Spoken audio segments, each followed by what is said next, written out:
Guys, so today will discuss about the contract law.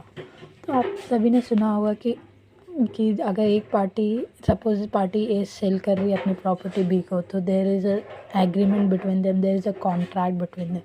अगर कोई company किसी का शेयर परचेस कर रही है तो there is a contract. So contract basically तो हमें सभी पता है कि क्या होता है, बट इसके इंग्रेडिएंट क्या है, इसकी डेफिनेशन क्या है जो लॉ में दी है, वो हम देखेंगे। तो contract law governs agreement between parties. तो ये फर्स्ट ऑफ ऑल ये दो पार्टीज़ के बीच में होती है, और second insuring they fulfilling their promises. फिर वो देखना रहता है कि ये दोनों जो जो एक दूसरे को जो प्रॉमिस के फुलफिल कर रहे हैं कि नहीं। अभी एक कॉन्ट्रैक्ट में टिपिकली क्या क्या इन्वॉल्व होते हैं ये देखते हैं। एक एक इसेंशियल इंग्रेडिएंट है कॉन्ट्रैक्ट के, जैसे कि ऑफ़र। फर्स्ट पार्टी ऑफ़र करता है या फिर सेकंड पार्टी, दोनों में से कोई भी एक पार्टी ऑफ़र करेगी। सपोज़ पार्टी ए ऑफ़र कर रहा है कि मुझे ये फ्लैट सेल करना है, तो वो ऑफ़र हो गया। अब पार्टी बी एक्सेप्ट कर रहा है वो ऑफ़र को, न्यूज़पेपर में डाला है सपोज़ पार्टी ए ने कि ये प्रॉपर्टी वो सेल करना चाहता है, तो पार्टी बी उसने न्यूज़पेपर में देख के उसने एक्सेप्ट की ऑफ़र। तो ये हो गया ऑफ़र पहला। फिर the second is acceptance. Now the third is consideration. Consideration कब होता है? जब दोनों पार्टी का ऑफ़र एंड एक्सेप्टेंस हो गया, अब उनको सेल परचेस और सेल करना, दोनों के बीच में कॉन्ट्रैक्ट होने वाला है।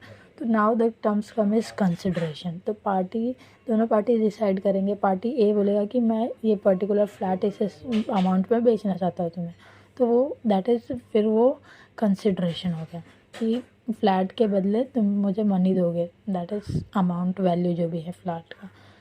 And the fourth is legal capacity. Legal capacity is means कि the person is competent to purchase that flat or not, whether they both are competent, means कि which is given under section 11 of the contract act, means कि वो major है क्या, वो insolvent नहीं ना है, वो अनसाउंड माइंड नहीं है ना।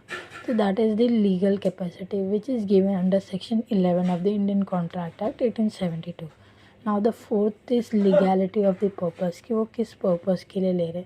तो this is all the ingredients of contract. The basic three main है, वो है ऑफर, एक्सेप्टेंस एंड कंसिडरेशन।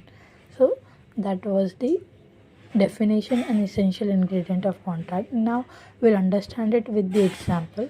हम एक एग्जाम्पल देखते हैं कि सपोज हमने एक लीज है, जो एक अपार्टमेंट हमने रेंट पे दिया है, तो हम एक लीज साइन कर रहे हैं, दैट इज़ रेंटल एग्रीमेंट। जो भी है हम बनाते हैं अपार्टमेंट, जब हम रेंट पे दे रहे हैं तो हम रेंट एग्रीमेंट बनाते हैं।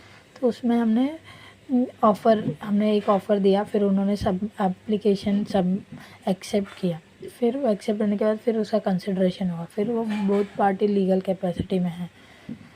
तो अगर कोई भी एक पार्टी ब्रीच करती है जो भी कंडीशन लिखे हुए एग्रीमेंट, तो फिर ये उसके लिए कंपनसेशन या उसके लिए रेमेडी किधर मिलेगी? आपको कॉन्ट्रैक्ट लॉ के अंडर मिलेगी। तो अगर if either of the party breaches the terms which is given in the agreement, which